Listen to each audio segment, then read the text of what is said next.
हमारे बच्चे आज पुरस्कार प्राप्त करेंगे। आप सभी मेधावी छात्र छात्राओं को बहुत बहुत बधाई और शुभकामनाएं देता हूं। विशेष तौर से मैं आज पूजा फाउंडेशन को भी हृदय से बधाई देता हूं, उनको शुभकामनाएं देता हूं। आप हर वर्ष इस प्रकार के प्रतिभावान बच्चों को सम्मानित करने का काम करते हैं, क्योंकि मुझे पिछले वर्ष भी इस कार्यक्रम के साथ जुड़ने का मौका मिला था और उन सब बच्चों को बधाई देने का मुझे अवसर मिला था। इस वर्ष भी आपने उत्कृष्ट शिक्षा पुरस्कार के माध्यम से प्रतिभा के सम्मान को, इस परंपरा को आगे बढ़ाने का आप काम कर रहे हैं।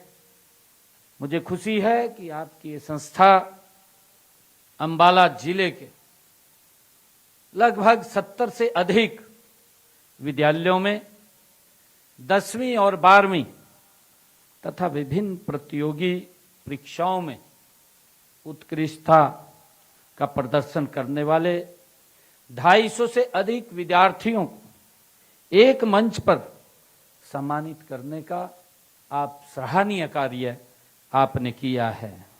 मुझे खुशी है कि है समाज में परिश्रम की प्रतिष्ठा स्थापित करने का एक अभियान है।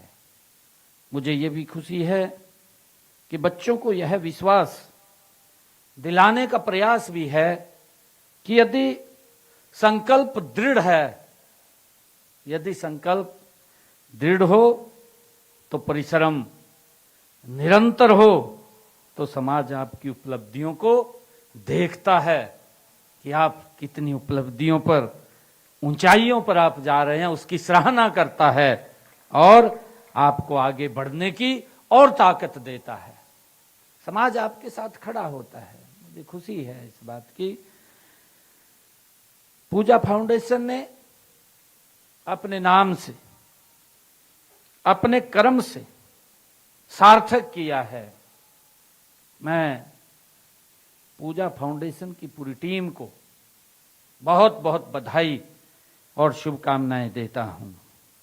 हमारे संस्कारों में पूजा का अर्थ आराधना के साथ किसी श्रेष्ठ उद्देश्य के प्रति पूर्ण सम्मान समर्पण भी है। ज्ञान की आराधना, प्रतिभा का अभिनंदन और विद्यार्थियों के सपनों को प्रोत्साहन देना है। युवा साथियों, राष्ट्र की सच्ची पूजा है। इसी दृष्टि से आप सर्वश्रेष्ठ पुरस्कार बांटने के साथ विद्यार्थियों में आत्म सम्मान भी जगाने का काम कर रहे हैं। मैं पूजा फाउंडेशन से जुड़े प्रत्येक सेवाभावी व्यक्ति को हृदय से बहुत बहुत बधाई और शुभकामनाएं देता हूं। युवा साथियों, परीक्षा में अच्छे अंक प्राप्त करना महत्वपूर्ण नहीं है, लेकिन जीवन की सबसे बड़ी परीक्षा आपके सम्मान की है। जहां आप अंक प्राप्त करते हैं तो वहां आपका सम्मान भी है। अंक आपको एक अवसर दे सकते हैं, परंतु आपका आचरण आपको पहचान देता है। युवा साथियों, डिग्री आपको रोजगार दिला सकती है, परंतु आपके संस्कार आपको सम्मान दिलाते हैं। ज्ञान आपको समर्थ बनाता है, लेकिन संवेदनशीलता आपको श्रेष्ठ मनुष्य बनाती है। इसलिए जीवन में ऊंचे लक्ष्य अवश्य बनाइए, परंतु अपने माता पिता, अपने गुरुजनों, अपनी मातृभूमि और अपने संस्कारों को कभी भी पीछे मत रहने दीजिए। जिसका जिक्र विनोद जी ने भी किया है। मुझे खुशी है बताते हुए युवा साथियों कि आज यहाँ पर जिन विद्यार्थियों को सम्मान मिलेगा, उनकी सफलता के पीछे बहुत सारे त्याग छिपे हैं। आप सब जानते हैं, किसी की माँ ने बच्चे की पढ़ाई के लिए अपनी जरूरत को टाला होगा। हम इस बात को, ये हमारा त्याग है, माता पिता की तपस्या है। किसी पिता ने आर्थिक तंगी के बावजूद परिवार के सामने अपनी परेशानी भी नहीं रखी होगी कि मुझे ये परेशानी है। ये उनकी तपस्या है, उनका त्याग है। किसी शिक्षक ने विद्यालय का समय पूरा होने के बाद भी विद्यार्थी की शंका का समाधान किया होगा। उसने कभी भी उसको जवाब नहीं दिया होगा। चाहे हमारे माता पिता हैं, चाहे हमारे शिक्षक हैं, उनकी भी त्याग तपस्या आपके साथ जुड़ी हुई है। इसलिए यह सम्मान केवल बच्चों का नहीं, ये उन माता पिताओं का भी है, उनकी ममता का भी है, पिता के पुरुषार्थ का भी है और गुरुजनों के तब का सम्मान भी है। मैं सभी अभिभावकों और शिक्षक गणों को, साथियों, विशेष रूप से आज इस अवसर पर बधाई देता हूं, उनको शुभकामनाएं देता हूं। साथियों, आज भारत जिस दौर से गुजर रहा है, जब पूरी दुनिया साथियों हमारी युवा शक्ति को बड़ी आशा के साथ देख रही है, देश के यशस्वी प्रधानमंत्री आदरणीय नरेंद्र मोदी जी का जो विजन है, जो उनका संकल्प है, उनका संकल्प 2047 तक भारत को विकसित राष्ट्र बनाने का संकल्प उन्होंने देश के सामने रखा है। युवा साथियों, इस संकल्प की सबसे बड़ी शक्ति अगर कोई है तो आप लोग हैं। आप इस बात को जानिए कि जब 2047 आएगा तो उस समय आपके हाथों में इस देश की कमान होगी, किसी रूप में हो। मैंने उसका जिक्र किया है। आप शिक्षक हो सकते हैं, आप इंजीनियर हो सकते हैं, आप डॉक्टर हो सकते हैं, आप आईएएस अफसर हो सकते हैं, आप वैज्ञानिक हो सकते हैं, आप इस देश के राजनेता हो सकते हैं। आपके हाथ में इस देश की कमान होगी और ये विकसित राष्ट्र आदरणीय प्रधानमंत्री जी का संकल्प है। हमारा इसमें सबसे बड़ा साथियों चरित्र, हमारा संकल्प, उसके साथ मिलकर के हमें आगे बढ़ना है। साथियों, विकसित भारत ये केवल सरकारों की योजना से नहीं बनेगा। सरकार योजना बना सकती है, परंतु योजना बनाने से विकसित भारत नहीं बनेगा।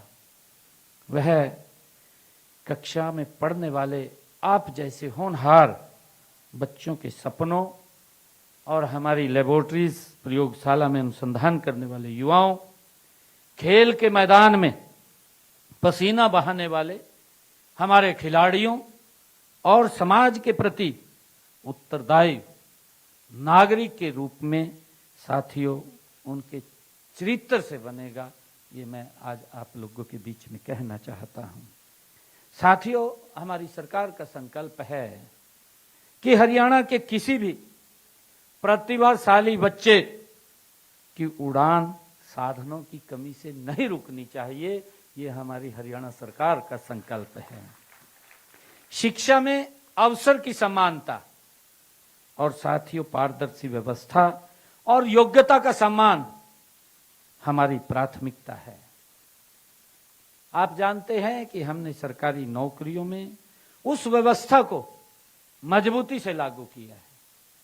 देश के यशस्वी प्रधानमंत्री आदरणीय नरेंद्र मोदी जी अभी जींद के अंदर आए थे, हरियाणा के अंदर उनका आगमन था।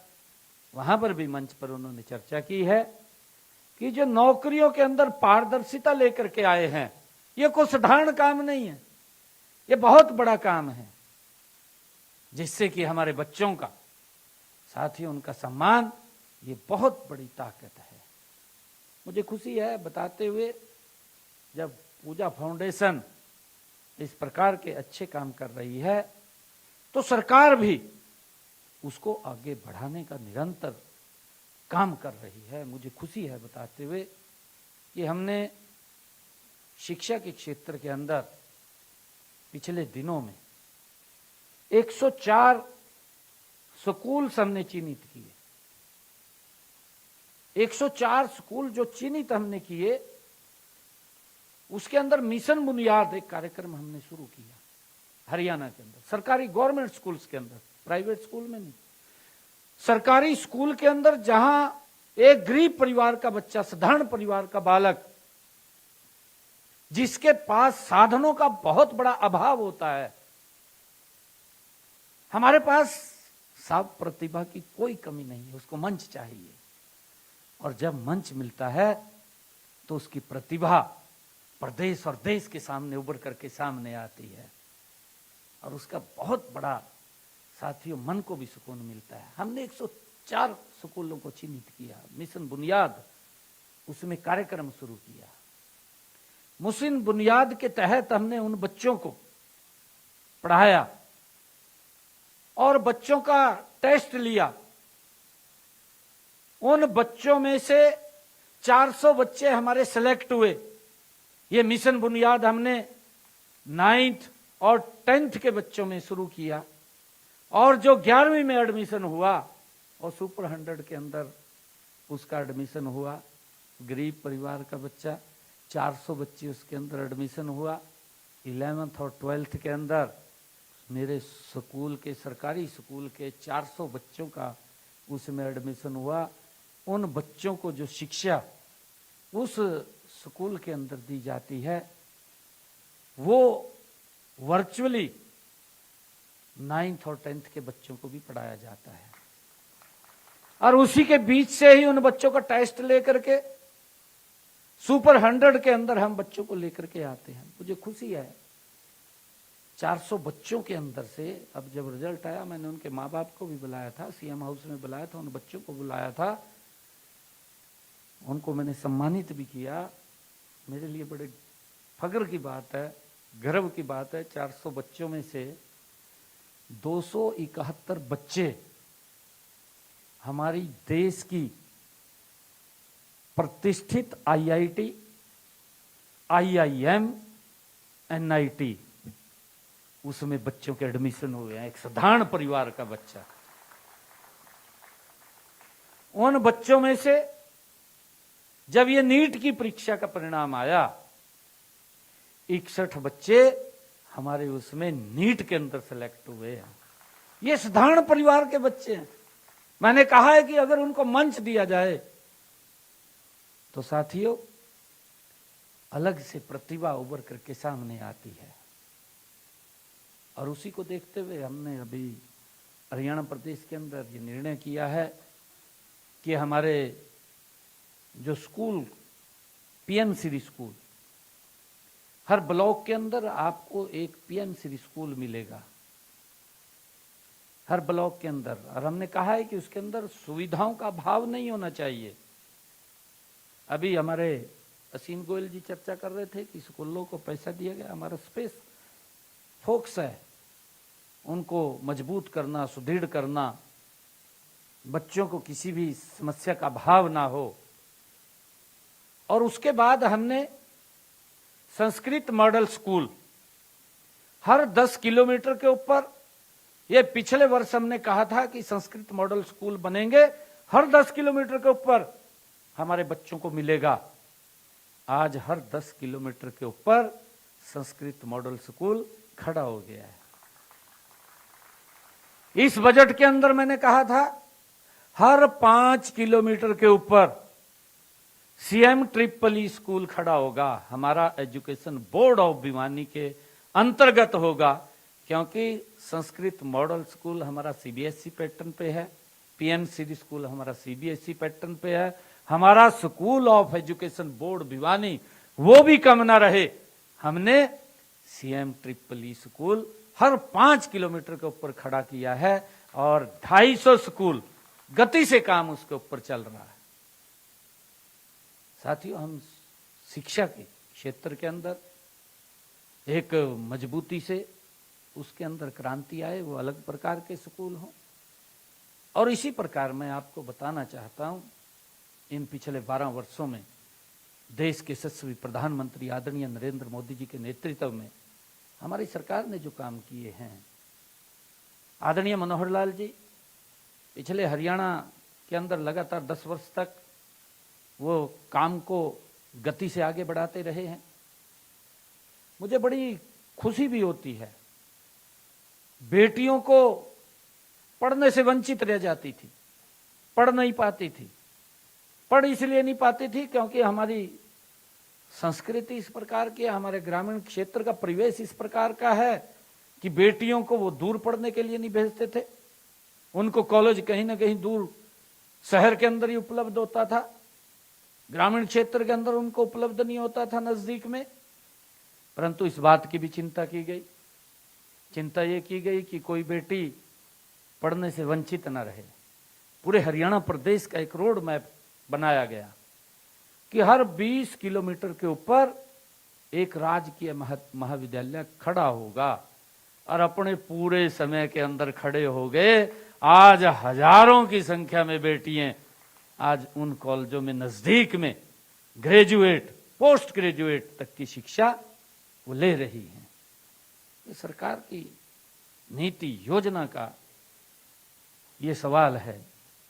साथियों, अब हमने निर्णय किया है कि हर जिला के अंदर फर्स्ट फेज में एक संस्कृत मॉडल कॉलेज खड़ा करने का काम हमारी सरकार कर रही है। उसको पर काम चल रहा है, हमने हर जिले के अंदर चिन्हित कर लिया। उसके अंदर इंफ्रास्ट्रक्चर इस प्रकार का होगा कि हमारे स्कूल, हमारे यूनिवर्सिटीज की जो रैंकिंग है, अभी मैंने वीसीस की बैठक लिया था पिछले दिनों, हमने उनको पैसा भी दिया। हमने कहा कि देश की रैंकिंग तो होती है, परंतु मेरे हरियाणा की रैंकिंग भी होनी चाहिए कि हमारी यूनिवर्सिटी कहाँ खड़ी है, कहाँ नहीं खड़ी है, क्या काम कर रही है, क्या नहीं कर रही है। उसको लेकर के भी हमने उनको कहा है कि अगर आपकी रैंकिंग अव्वल आती है तो हम आपको इंसेंटिव अलग से देने का काम करेंगे। एक कंपटीशन हमारे इसके अंदर होना चाहिए पढ़ाई को लेकर के।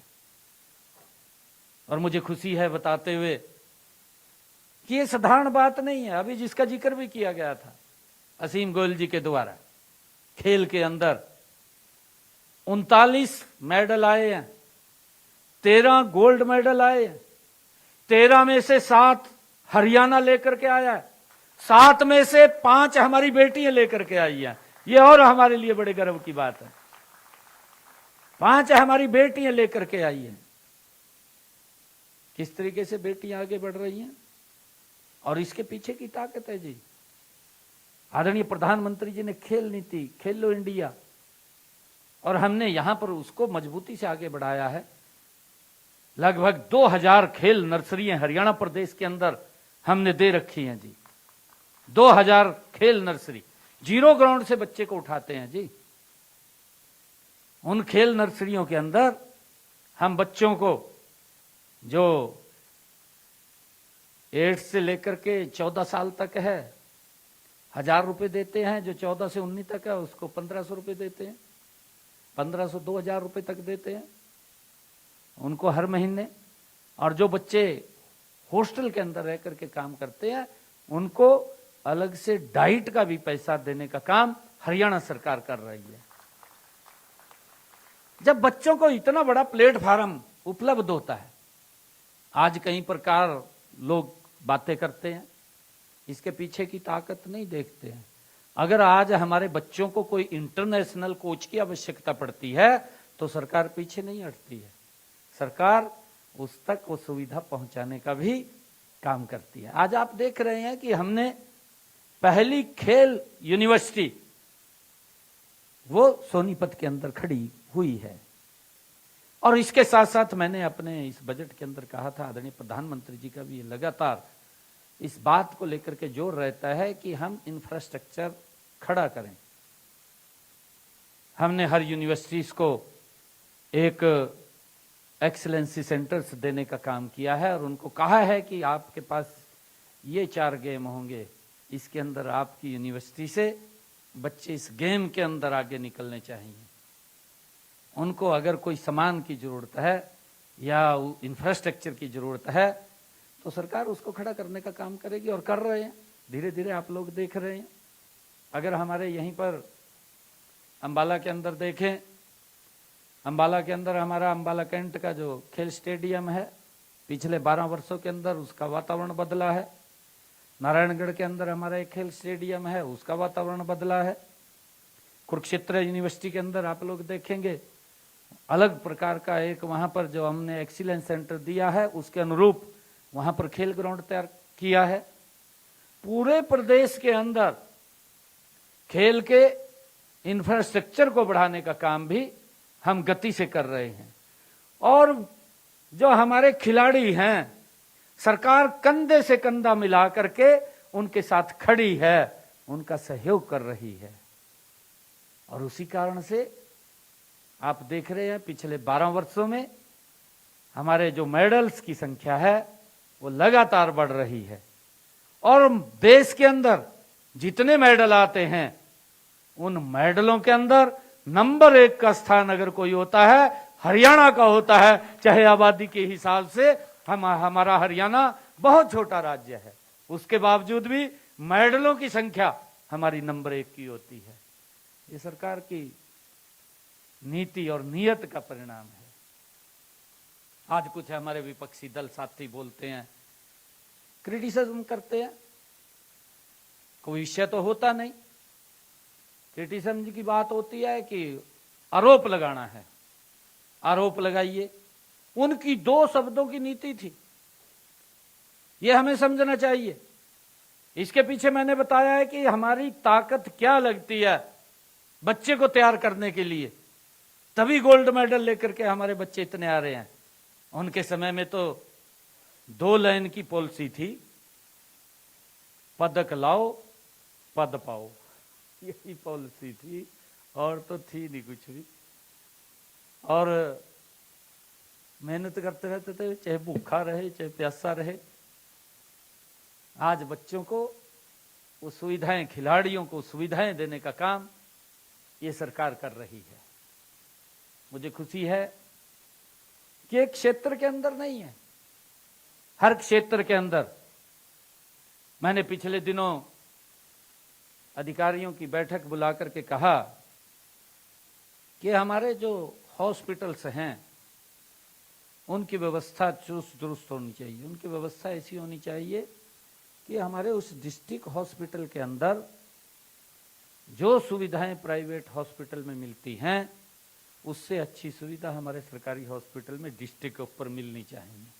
और मुझे खुशी है कि हमने जब ये बात कही, आज 16 डिस्ट्रिक्ट के अंदर हमारे सिविल हॉस्पिटल उस लेवल के ऊपर आकर के खड़े हो गए। जो सुविधाएं वहां के प्राइवेट हॉस्पिटल में मिलती हैं वो सारी सुविधाएं लोगों को सरकारी हॉस्पिटल के अंदर मिलती हैं। धीरे धीरे करके हमारी सरकार गति से आगे बढ़ रही है। अभी आप लोगों के सामने एक इतना बड़ा एजिटेशन किया गया। दरअसल मैं आप इस बात को कहना चाहूंगा कि देश के अंदर 2 विचारधाराओं की लड़ाई है। एक विचार है इस देश को कैसे आगे बढ़ाना है, इस देश को दुनिया का नंबर 1 का देश बनाना है, यह विचार है, नरेंद्र मोदी जी लेकर के चल रहे हैं। दूसरा विचार आपके सामने है, भाई कोई छोटा समय नहीं मिला, एक परिवार को 55 साल तक देश के ऊपर शासन करने का समय मिला, कोई छोटा समय नहीं मिला। 55 साल तक एक परिवार शासन करता रहा देश के ऊपर। आज भी 55 साल के बाद मेरे देश के अंदर सुविधाओं का अभाव, आतंकवाद हमारी एलओसी को क्रॉस करके हमारे निहत्थे लोगों को साथियों मार करके चला जाता था। एक भय का वातावरण देश के अंदर रहता था। मोदी जी के नेतृत्व में भय का वातावरण खत्म हुआ है। आतंकवादी अगर घुसने की कुचेष्टा भी करता है तो उसके घर के अंदर जाकर के सबक सिखाने का काम अगर किसी ने किया है तो नरेंद्र मोदी जी जैसा व्यक्तित्व है। साथियों, हमारी संस्कृति का विस्तार किया है। आप देख रहे हैं, जिसका जिक्र भी किया गया, धारा 370 35 से पूरा देश उसको भुगत रहा था, परंतु अगर उसको समाप्त करने का काम किसी ने किया है, ये भारत मां का लाल नरेंद्र मोदी है, जिसने कहा उसको पूरा किया है। आज भी वो विचार, आज भी वो दूसरा विचार, मैंने कहा है कि दो विचारधाराएं देश के अंदर काम कर रही हैं। वो दूसरा विचार आज भी खड़ा होकर के मंचों पर एक बात बोलता है कि हमारी सरकार आएगी, धारा 370 को हम वापस फिर रिस्टोर कर देंगे। ये बात उन्होंने कही है, उनके नेताओं ने कही है। देश अब उनको समय देने वाला नहीं है, क्योंकि किस विचार को लेकर के वो काम करते हैं। भाई आज तो पेपर लीक नहीं हुआ, इतने लंबे समय से पेपर लीक होते रहे। 1986 की बात है, 1986 के अंदर राजीव गांधी ये बिल लेकर के लोकसभा में आए थे। 1986 में 1986 में जब ये बिल लेकर के आए, खाली चर्चा हुई, वो पास तक भी नहीं किया गया। चर्चा जरूर हुई, पता नहीं किस प्रकार की चर्चा होगी, मेरे को मालूम नहीं है। चर्चा जरूर हुई, ये बताते हैं, परंतु उसके बाद पेपर लीक की घटनाएं होती रही। आप सब भी जानते हैं, मैं भी जानता हूं, जब बच्चों का पेपर होता था, कोई टेस्ट होता था, बसों की छतों को आप देखते थे, 200 200 250 बच्चे बसों की छतों के ऊपर चढ़ करके पेपर देने के लिए जाते थे। बसों की बारियों पे पीछे लटके रहते थे, अपनी जान को जोखिम में डालते थे। पता लगता था पेपर लीक हो गया, परंतु उसके बाद 2022 के अंदर नरेंद्र मोदी जी ने इसको पर कानून बनाया,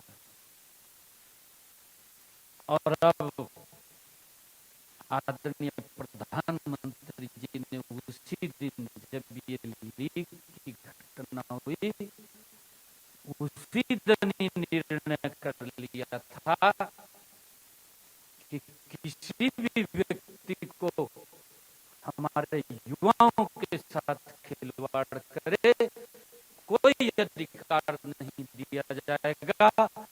और अब एक सख्त बिल साथियों लोकसभा के अंदर पास किया गया कि अगर कोई व्यक्ति इसके अंदर संलिप्त होगा, 10 साल की कैद, 10 करोड़ रुपए का जुर्माना उसके ऊपर लगेगा, ताकि कोई व्यक्ति साथियों हमारे बच्चों के भविष्य के साथ खिलवाड़ न कर सके।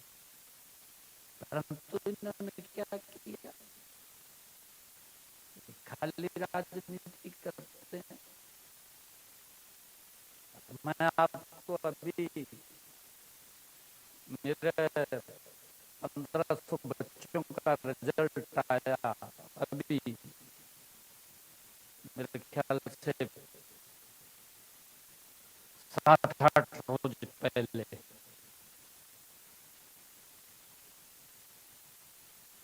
एक भी बच्चा, मैंने मंच के ऊपर खड़ा होकर के कहा,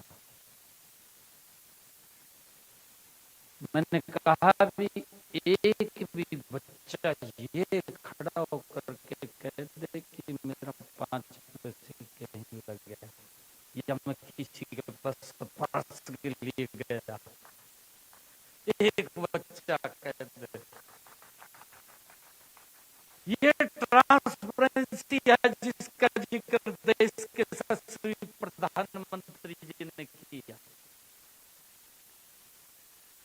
सेम डे पंजाब का भी एक रिजल्ट आया, एक्साइज इंस्पेक्टर का।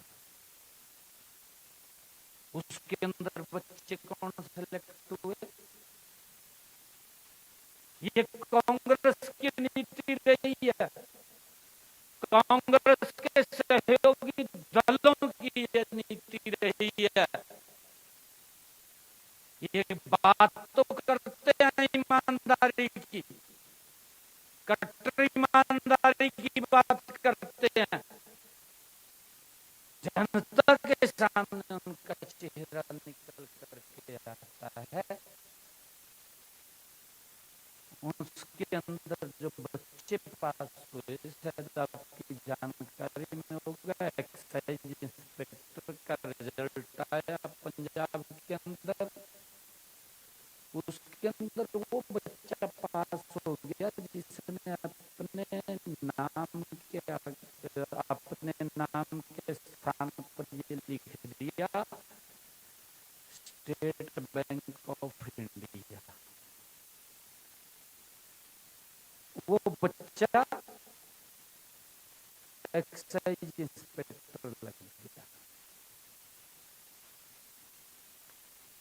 जिस बच्चे ने अपने नाम पे ये लिख दिया DPIS, वो बच्चा एक्साइज इंस्पेक्टर लग गया।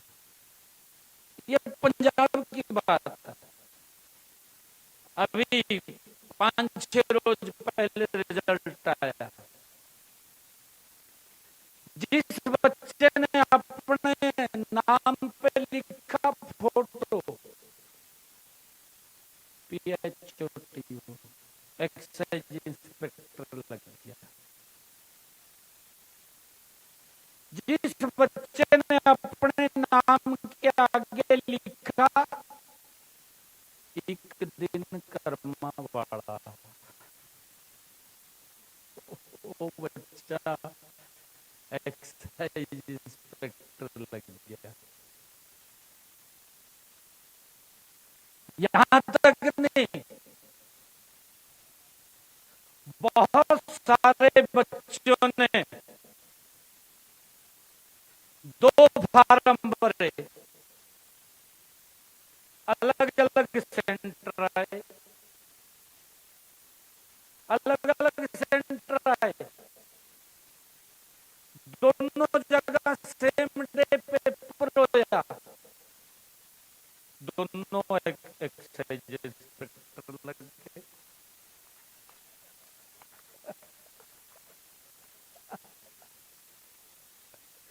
ये गजब की बात है। और ये ईमानदारी का ढिंढोरा पीट रहे, ये ना किसी को ध्यान में है, ये भी हो रहा है। उनका एक बड़ा नेता जंतर मंतर के ऊपर जाता है, ये बात बोलता है कि अगर मेरे पंजाब के अंदर पेपर लीक होता है तो मैं उसी दिन अपने शिक्षा मंत्री का इस्तीफा ले लूंगा। ये जंतर मंतर पर बोलता है। 6 रोज पहले एक पेपर लीक हो गया फार्मेसी का, ना तो कोई जो वहां बैठे थे जंतर मंतर पर म्यूट का वहां गए, कोई भी नहीं गया, और ना उसका भी ताला लग गया जबान के ऊपर, और भी कुछ नहीं बोल रहा। भाई ये इनके कहावत है ना, एक हाथी के दांत उठाने के और दिखाने के, और ये दो विचारधाराओं की लड़ाई है। उनको कोई मतलब नहीं देश से, देश के युवाओं से कोई मतलब नहीं है। अपनी राजनीतिक स्वार्थ सिद्धि के लिए देश को कहीं तक भी ले जा सकते हैं। इस बात को हमने समझना है, इस बात को हमने जानना है।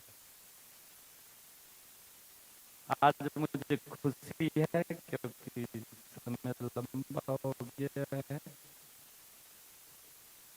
विषय तो काफी है, परंतु